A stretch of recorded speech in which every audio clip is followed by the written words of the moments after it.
ಆತ್ಮೀಯ ಗೆಳೆಯರೆ, ಎಲ್ಲರಿಗೂ ನಮಸ್ಕಾರ. ಸೌಜನ್ಯ ಎನ್ನುವಂತಹ ಒಂದು ಹುಡುಗಿಯ ಪ್ರಕರಣದಲ್ಲಿ ಸಮೀರ್ ಎನ್ನುವಂತಹ ಒಂದು ಯೂಟ್ಯೂಬರ್ ನಡೆಸಿದಂತಹ ಒಂದು ಮಾಡಿದಂತಹ ಒಂದು ವಿಡಿಯೋ, ಅದರ ವಿಷಯದಲ್ಲಿ ನಾನು ಮೊದಲನೇ ವಿಡಿಯೋದಲ್ಲಿ ನಾನು ಮಾತನಾಡಿದ್ದೇನೆ.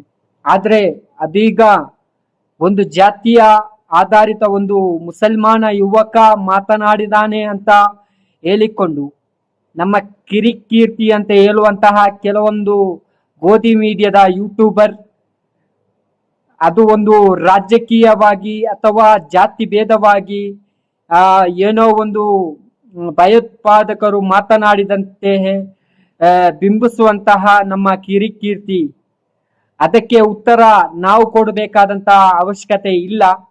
ಆದ್ರೆ ಈ ವಿಡಿಯೋ ನೋಡಿ, ಈ ಹೆಣ್ಣು ಮಗಳು ನಾನೊಬ್ಬ ಮುಸಲ್ಮಾನನೇ, ಆದ್ರೆ ಈ ಕಿರಿಕೀರ್ತಿ ಎನ್ನುವಂತಹ ಈ ಅವಿವೇಕಿಗೆ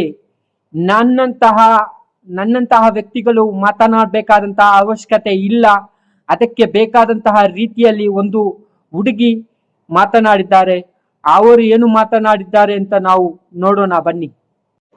ಕಿರಿಕೀರ್ತಿ ಇಂದು ನಾನು ಧರ್ಮಸ್ಥಳದ ಭಕ್ತ, ಧರ್ಮಸ್ಥಳದ ಬಗ್ಗೆ ಮಾತಾಡಬಾರ್ದು, ಧರ್ಮಸ್ಥಳ ಕ್ಷೇತ್ರದ ಬಗ್ಗೆ ಮಾತಾಡಬಾರ್ದು, ಆ ಸ್ಥಳದ ಬಗ್ಗೆ ಮಾತಾಡಬಾರ್ದು ಅಂತ ಹೇಳುವಂತ ಅವಿವೇಕಿ 14 ವರ್ಷ ಆಗಿದ ಸೌಜನ್ಯ ಹೆಣ್ಣು ಮಗಳ ಮೇಲೆ ಅತ್ಯಾಚಾರ ಕೊಲೆ ಪ್ರಕರಣ ಆಗಿ ನಿನ್ನ ಯೋಗ್ಯತೆಗೆ ಒಂದು ದಿವಸ ಹಿಂದೂ ಹೆಣ್ಣು ಮಗಳ ಬಗ್ಗೆ ಮಾತಾಡಿ ನ್ಯಾಯ ಕೊಡಿಸಬೇಕು, ಅತ್ಯಾಚಾರಿಗಳಿಗೆ ಕಾಮುಕರಿಗೆ ಶಿಕ್ಷೆ ಆಗ್ಬೇಕು ಅಂತ ಮಾತಾಡುವ ಯೋಗ್ಯತೆ ಇಲ್ದಿರೋ ಕೀರ್ತಿಗೆ ಕಾಣೋದೆಲ್ಲ ಕಣ್ಣಿಗೆ ಅಳ್ದಿನೇ ಅನ್ಸುತ್ತೆ.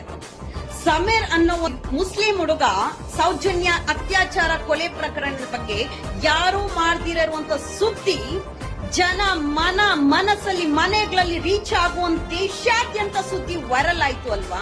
ಆ ರೀತಿಯಾದಂತ ಸುದ್ದಿ ನಿನ್ನ ಯೋಗ್ಯತೆಗೆ ಒಂದು ದಿವಸ ಸೌಜನ್ಯ ಹೆಣ್ಣು ಮಗಳ ಪರ ಧ್ವನಿ ಎತ್ತಿದ್ಯಾ ವಿವೇಕಿ? ಸಮೀರ್ ಒಬ್ಬ ಮುಸ್ಲಿಂ ಯುವಕ ಆಗಿದ ತಕ್ಷಣ ಧರ್ಮ ಹೊಡೆಯಕ್ಕೆ ಬರ್ತಾನೆ. ಧರ್ಮಸ್ಥಳ ಟಾರ್ಗೆಟ್ ಅಲ್ಲ, ಧರ್ಮಸ್ಥಳ ಗ್ರಾಮದಲ್ಲಿ ನಡೆದಿರೋದು. ಸೊ ಧರ್ಮಸ್ಥಳ ಅಂತಾನೆ ಹೇಳಬೇಕು ಹೊರತು ಮಂಜುನಾಥ ಸ್ವಾಮಿಯ ಹೆಸರು ಯಾರು ಸಹ ಬಳಸಿಲ್ಲ. ಮಂಜುನಾಥ ಸ್ವಾಮಿಯ ದೇವರು ನೆಲೆಸಿರೋದಕ್ಕೆ ಇವತ್ತ ಹೆಸರು ಮುಂದೆ ಇಟ್ಕೊಂಡು ದುಡ್ಡು ಮಾಡ್ತಾ ಇರುವಂತ ದರೋಡೆಕೋರರಿದ್ದಾರೆ, ಕಳ್ಳರಿದ್ದಾರೆ, ಅತ್ಯಾಚಾರಿಗಳಿದ್ದಾರೆ, ರೇಪಿಸ್ಟ್ಗಳಿದ್ದಾರೆ, ಕೊಲೆಗೊಡುಕರಿದ್ದಾರೆ ಅಂತ ಹೇಳಿನೇ ಹಿಂದೂ ಅಂತ ಹೇಳಿ ಹಿಂದೂ ಹೆಸರಲ್ಲಿ ಬೇಳೆ ಬೇಯಿಸ್ಕೊಂಡು ಮೋಸ ಮಾಡ್ತಾ ಇರುವಂತ ಅನೇಕ ನಕಲಿ ಹಿಂದೂಗಳಿದ್ದಾರೆ ಅಂತ ಹೇಳಿನೇ ಮುಸ್ಲಿಂ ಯುವಕನ ಕೈಯಲ್ಲಿ ಸತ್ಯತೆಯನ್ನ ಮಾತಾಡಿಸಿ ಇಡೀ ದೇಶಾದ್ಯಂತ ಸದ್ದಾಗುವಂತ ರೀತಿ ಮಾಡಿದ್ದು ಅದೇ ಮಂಜುನಾಥ ಸ್ವಾಮಿಯೇ. ಇದು ಬೇರೆ ಯಾವ ಹಿಂದೂ ಯುವಕ ಸಹ ಮಾಡಕ್ಕೆ ಸಾಧ್ಯ ಆಗ್ತಾ ಇರ್ಲಿಲ್ಲ. ಮಾಡಿದ್ರೇನು ಸಹ ದೇಶಾದ್ಯಂತ ವೈರಲ್ ಆಗಕ್ಕೆ ಸಾಧ್ಯ ಇರ್ತಾ ಇರ್ಲಿಲ್ಲ.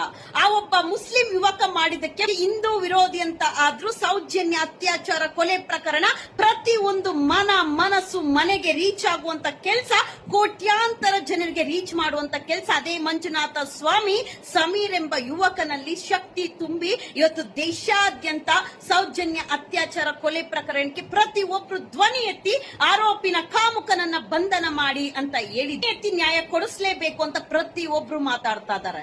ಆದ್ರೆ ನಿನ್ನ ಯೋಗ್ಯತೆಗೆ ನಿನ್ನ ಬಾಯಲ್ಲಿ ಒಂದು ಸೆಕೆಂಡ್ಗಾದ್ರೂ ಸೌಜನ್ಯ ಹೆಣ್ಣು ಮಗಳು, ನಮ್ಮ ಹಿಂದೂ ಹೆಣ್ಣು ಮಗಳು, ನಮ್ಮ ಗೌಡರ ಹೆಣ್ಣು ಮಗಳು, ಅವಳಿಗೆ ನ್ಯಾಯ ಸಿಗಬೇಕು ಅಂತ ನಿನ್ನ ಬಾಯಲ್ಲಿ ಬಂತ?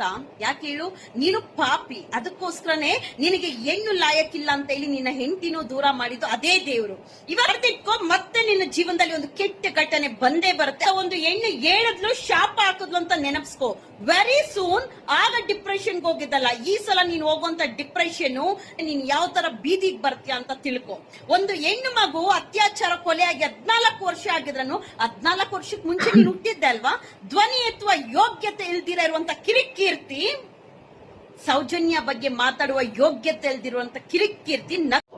ಈ ಮಾತು ನೀವು ಕೇಳಿದ್ರಲ್ಲ ವೀಕ್ಷಕರೇ, ಇದಕ್ಕಿಂತಲೂ ಅತಿ ಹೆಚ್ಚಾಗಿ ಮಾತನಾಡ್ಲಿಕ್ಕೆ ನಾನು ಇಷ್ಟಪಡುವುದಿಲ್ಲ. ಯಾಕೆಂತ ಕೇಳಿದ್ರೆ ಕಿರಿಕೀರ್ತಿ ಅನ್ನುವಂತಹ ಒಂದು ಅವಿವೇಕಿಗೆ ಈ ಮಹಿಳೆನೇ ಕೊಟ್ಟಂತಹ ಈ ಉತ್ತರ ಇದೆಯಲ್ಲ, ಅದೇ ಸಾಕಾಗತ್ತೆ. ಇಷ್ಟೇ ಹೇಳಲಿಕ್ಕೆ ಇಷ್ಟಪಡ್ತೇನೆ. ಜೈ ಹಿಂದ್, ಜೈ ಕರ್ನಾಟಕ. ನಮಸ್ಕಾರ.